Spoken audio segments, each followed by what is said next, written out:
जय भीम साथियों, एक बार जल्दी से जुड़ जाइए और फिर अपनी बात शुरू करते हैं। आप सभी लोगों को मेरी तरफ से बहुत सारी ऐसी आप लोगों की समस्या लेकर आज मैं आप लोगों के बीच में आई हूँ। और समस्या सिर्फ मेरी नहीं है, आप सब लोगों की है। तो एक बार फटाफट से जुड़ जाइए और उसके बाद हम सब लोग लाइव आएंगे, सभी लोगों से बातचीत होगी और सभी लोग अपने विचार आपस में भी रखेंगे, सभी लोग अपनी बात भी रखेंगे। और मैं सबसे पहले तो मैं माफ़ी चाहूँगी कि दिन में मुझे 1 बजे लाइव आना था और किसी कारण से किसी केस में हम फंस गए थे और मैं लाइव नहीं आ पाई, लेकिन आना ज़रूरी था और क्योंकि वादा किया था तो उसको तोड़ नहीं सकते थे। मैं माफ़ी चाहूँगी कि मैं शायद अपने समय से थोड़ा लेट हूँ, लेकिन मेरा लाइव आना बहुत ज़रूरी था। आज चंद्रशेखर भाई के आह्वान पर हम लोग लाइव आकर अपनी समस्याओं को उजागर करने के लिए हमने एक दिन चुना और उसी दिन पर कार्रवाई करते हुए आज मैं आप लोगों के बीच में करनाल ज़िले से ज़िला प्रभारी भीम आर्मी करनाल से लाइव हूँ। और मैं आप लोगों को इतना ही बताना चाहती हूँ कि आज देश की जो स्थिति है उस स्थिति को आप देख लीजिए कि किस तरीके से हम लोगों को मतलब टॉर्चर किया जा रहा है। घर में बिठा दिया, कोई काम धंधा नहीं है, कोई कुछ नहीं है, कुछ खाने पीने के लिए कुछ नहीं है, किस तरीके से परेशान किया जा रहा है। और बात सरकार पर जब आती है तो उनके जो शुभचिंतक हैं वो हमारे से ये पूछते हैं कि आप लोगों को क्या ज़रूरत है। ज़रूरत हमें तो है ही, लेकिन आप लोगों को नहीं है, इसलिए आप लोग समझ नहीं सकते हैं कि हम लोगों के ऊपर क्या बीतती होगी। आज सबसे पहला मुद्दा हम लोग शराब को लेकर चलेंगे। मैं जिस गली में मैं रहती हूँ, मेरी गली में मतलब मेरे एरिया में अधिकतर लोग जो हैं वो बिहारी तबके से आते हैं और मतलब लेबर तबके से आते हैं। और उस एरिया में अभी पिछले एक सवा महीने से जब तक दारू शराब बंद रही तब तक सभी लोग मतलब आराम से रह रहे थे, सबकी बीवियां भी आराम से रह रही थी, घर में शांति भी थी, जैसे तैसे करके खाना भी बन रहा था। लेकिन अब हालात क्या हो गए हैं उसका जायज़ा मैं आपको दे देती हूँ। जब से शराब शुरू हुई है किसी के नाक की नत्थी मतलब जो लेडीज़ के नाक की जो नथली होती है पति ने उसको चुरा लिया है, किसी ने कान के चुरा लिए हैं। मतलब शराब पीने के लिए वो घर की चीज़ें बेचने को आ गए हैं, क्योंकि कमाई का तो कोई साधन है नहीं।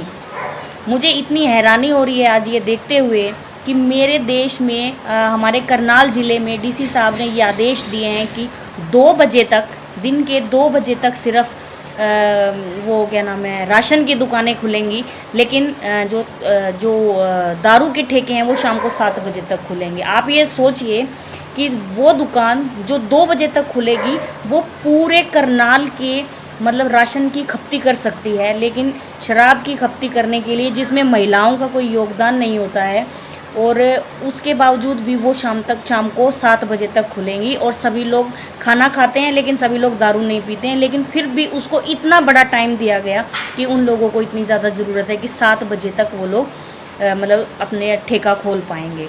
पूरी प्रोटेक्शन, जितने भी किराने की शॉप्स हैं उन शॉप्स के बाहर किसी भी तरीके की पुलिस की कोई अरेंजमेंट नहीं होती, लेकिन जो ठेके हैं उनको पुलिस प्रोटेक्शन में रखा गया है। बाकायदा उनके बाहर बम्बू लगाए गए हैं, लाइन लगवाई गई है, कूपन किसी जगह तो कूपन भी दिए जा रहे हैं, मीडिया फोकस भी कर रही है, लेकिन किराना शॉप्स पे ऐसी कोई सुविधा नहीं है। उसके बाद नेक्स्ट जो आ जाती है वो आ जाती है जो मिडिल क्लास जो फैमिली है उनकी जो प्रॉब्लम्स हैं उनके लिए भी एक बहुत बड़ी प्रॉब्लम है। मैं खुद एक मिडिल क्लास फैमिली से हूँ, हम लोग डेली कमाते हैं, डेली खाते हैं। मेरा 2 मंजिल का मकान है, लेकिन आज मैं मेरी सरकार से ये पूछना चाहती हूँ कि अगर मैंने मकान बनाया, मैंने लोन पे लेके बनाया, तो क्या मेरा मकान आज इस स्थिति में मुझे खाने को दे रहा है? मैं ये पूछना चाहती हूँ।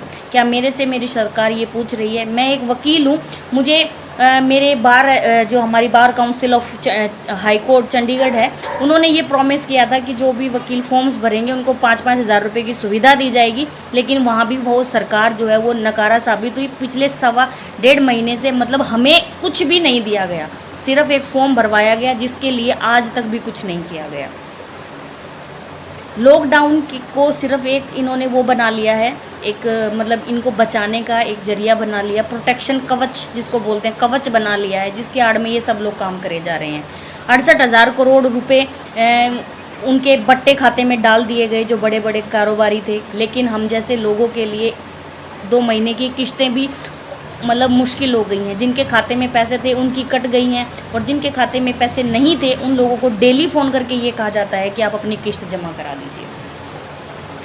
उसके बाद आ जाती है जो पुलिस का जो रवैया है, वो मैं आपको बता देती हूँ कि इन दिनों पुलिस ने क्या रवैया अपनाया हुआ है कि जितने भी 100 नंबर पे कॉल्स जाते हैं, अगर कोई राशन के लिए कॉल करेगा उसको उठा लेंगे, लेकिन जैसे कोई कंप्लेंट होती है, किसी का पति किसी को पीट रहा है या कुछ उसने घर से निकाल दिया या किसी के घर चोरी हो गई, नो, कोई इंटरेस्ट नहीं है किसी का, उसमें कोई इंटरेस्ट नहीं ले रहा है, किसी को कोई ज़रूरत नहीं है इनसे बारे में सोचने की, पुलिस फ़ोन नहीं उठा रही है।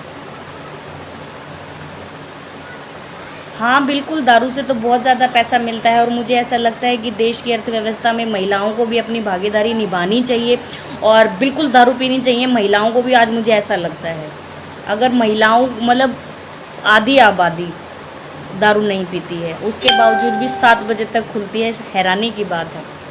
उसके बाद कुछ ऐसे मुद्दे भी थे जिनके लिए हम लोग बोलना चाहते थे। अभी करनाल में भी कुछ ऐसा हुआ था इन दिनों में, लॉकडाउन के टाइम पे ही।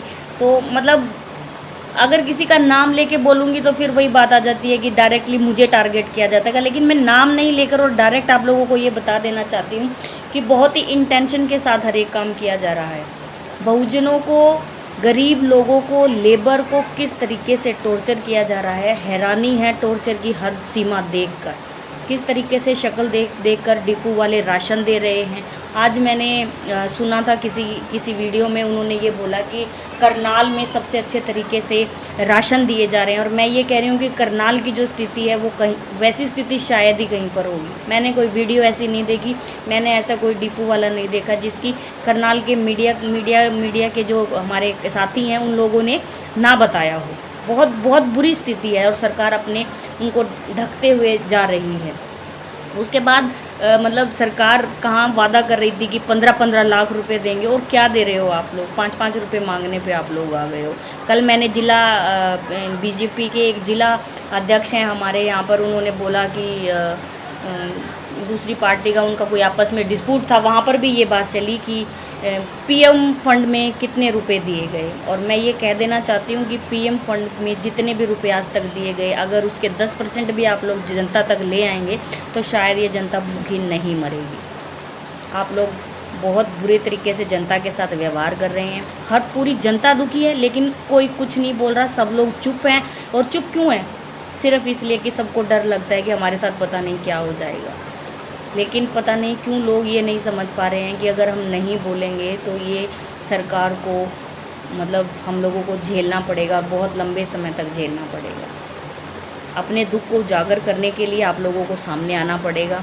शायद मैं कुछ बोलना और चाहती हूँ लेकिन मैं शायद थोड़ा सा डिस्टर्ब हूँ। मैं किसी मुद्दे में फंसी हुई हूँ आज, और मैं बोलना कुछ और चाहती थी लेकिन मैं शायद आम ही मुद्दे बोल पा रही हूँ। तो लेकिन मेरा आना बहुत ज़रूरी था। दूसरा, मैं मेरे बहुजन समाज के गरीब लोगों को एक बात कहना चाहती हूँ आज इस वीडियो के माध्यम से कि जब भी कभी आप किसी भी सरकारी दफ्तर में या कहीं पर भी जाते हैं, आप लोग प्लीज़ रसीद ज़रूर लिया कीजिए। आज जिस केस में हम लोग करनाल प्रशासन के पास गए थे, उस केस में हम लोगों की जो सबसे बड़ी कमी आज जो सामने आई, वो सबसे बड़ी कमी यही थी कि आज तक हमने जितनी भी मतलब शिकायतें करी उसमें हमने कभी कोई रिसीविंग नहीं ली, जो हमारी सबसे बड़ी कमी थी। अगर आज हमारे पास रिसीविंग होती तो शायद वो जो प्रशासन के कर्मचारी वहाँ पर बैठे थे वो हमारे साथ इस तरीके का बर्ताव नहीं करते और इतना बोलने की उनकी हिम्मत नहीं होती जितना आज वो बोल गए। करनाल में पूरे देश भर में अत्याचारों की में कोई कमी नहीं आ रही है, सारे काम अपने बराबर के चल रहे हैं। जिस समय शराब बंद थी, जिस समय शराब बंद थी, अभी लॉकडाउन के चलते हुए उस टाइम भी शराब धड़ल्ले से बिक रही थी, घर घर बिक रही थी। जब बंद रहते हुए घर घर जा सकती है तो परमिशन देकर क्या वो घर घर नहीं जा सकती है? ठेके खोलने की क्या ज़रूरत है? सरकार को ये सोचना चाहिए कि इस बुरे समय में लोगों के पास खाने के लिए नहीं है और शराब के ठेके खोल देने से घरों की क्या स्थिति होगी, इस बारे में सरकार ने कुछ नहीं सोचा। और एक महिला होने के नाते मैं दूसरी महिला के प्रति यह मतलब महसूस करती हूँ कि उसको इन बातों से फ़र्क पड़ता है कि उसके घर में बच्चे तो भूखे हैं लेकिन पति शराबी है, गालियाँ बक रहा है और मतलब किस तरीके का एटमॉस्फेयर उसके आसपास में हो गया है। तो आप सभी लोगों से निवेदन यही है कि जो भी आप लोगों की समस्या है प्लीज़ आप उसको सामने लेकर आइए। क्योंकि जब तक आप लोग सामने नहीं लेकर आएंगे तब तक शायद इन लोगों को मतलब इस सरकार से कोई भी काम करवाना इतना आसान नहीं है। लॉकडाउन मतलब सभी लोगों का एक मतलब लेबर की एक बात और मैं आपको बताना चाहती हूँ। लेबर कानून के तहत सुबह मतलब 9 बजे से 5-6 बजे तक इन लोगों का काम होता है। 8 घंटे की ड्यूटी जो होती है वो लोगों इनको करनी होती है, लेकिन अभी उसकी जो ड्यूरेशन है वो बढ़ा दी गई है। अब क्यों बढ़ा दी गई है किसी ने ये नहीं सोचा है यार। मतलब सारे काम अपनी जगह हो रहे हैं, तुम मतलब टॉर्चर करोगे तो गरीबों को करोगे क्या। मतलब जो साहूकार है, अभी मैंने कहीं ये नहीं देखा। इवन इस लॉकडाउन में जो रिचार्ज के जो अमाउंट थी वो भी बढ़ा दी गई। सीमेंट का कट्टा पहले 300 रुपये का आता था, अब तकरीबन वो 400 रुपये का आता है। तो क्या जो मतलब जिसने भी रिलीफ फंड में जो पैसे दिए हैं, पीएम रिलीफ फंड में, सीएम रिलीफ फंड में जितने भी पैसे दिए हैं, क्या वो इस तरीके से आप पूरा करेंगे क्या। मतलब हर चीज़ के रेट बढ़ाकर मतलब समझ में नहीं आ रहा है कोरोना है या सरकार की कमियों को छुपाने का एक साधन है। बिल्कुल भी समझ में नहीं आ रहा है। सरकार अपने सारे काम कर रही है और धड़ल्ले से कर रही है, उसको कोई फ़र्क नहीं पड़ता जनता उसके बारे में क्या सोचती है क्या नहीं सोचती है। जनता भूखी मरती है, मरती रहे। और सबसे बड़ा मुद्दा हिंदू मुस्लिम का, सबसे बड़ा लाखों मतलब पूरे देश भर में लाखों ऐसे मज़दूर हैं जो जिनको आज प्रवासी का शब्द दिया गया है और वो इधर से उधर घूम रहे हैं। और उन लोगों को कोई ये पूछने वाला नहीं है कि मतलब उनको किसी ने ये नहीं कहा कि उनकी वजह से कोरोना फैल रहा है। उन लोगों को एक डिस्ट्रिक्ट से दूसरे डिस्ट्रिक्ट भेजा जा रहा है, लेकिन कुछ मुसलमानों ने एक जगह बैठ के कोई अपना अल्लाह को याद किया तो उन्होंने कोरोना फैला दिया। अरे कैसी कैसी कैसी मानसिकता है आप लोगों की, क्या फैलाना चाह रहे हो। इस देश की जनता सब कुछ समझती है, सब कुछ, हर चीज़ समझती है। लेकिन एक मैं अगर शायद कभी मेरी वीडियो का कोई हिस्सा पीएम तक सीएम तक पहुंच जाए तो मैं उनको ये कहना चाहती हूँ कि जब तक लॉकडाउन चले इस टीवी चैनलों को बंद करवा दीजिए। इस देश की आधे से ज़्यादा समस्याएं अपने आप ठीक हो जाएंगी। क्योंकि आज हमारा सबसे बड़ा जो दुश्मन बन गया है वो शायद ये मीडिया चैनल्स बन गए हैं जो टीवी पर गलत प्रचार करते हैं। तो मेरा आप सभी लोगों से यही निवेदन है कि अपनी समस्याओं को उजागर कीजिए, क्योंकि जब तक समस्याएं उजागर नहीं होंगी उनके हल सामने नहीं आएंगे। अपनी जो आपके मन की बात है उसको विरोध स्वरूप कहिए तो सही, ताकि सरकार को ये पता चले कि जनता की आखिर में समस्या क्या है। नमस्कार, आप सभी लोगों से बहुत बहुत धन्यवाद। जय भीम।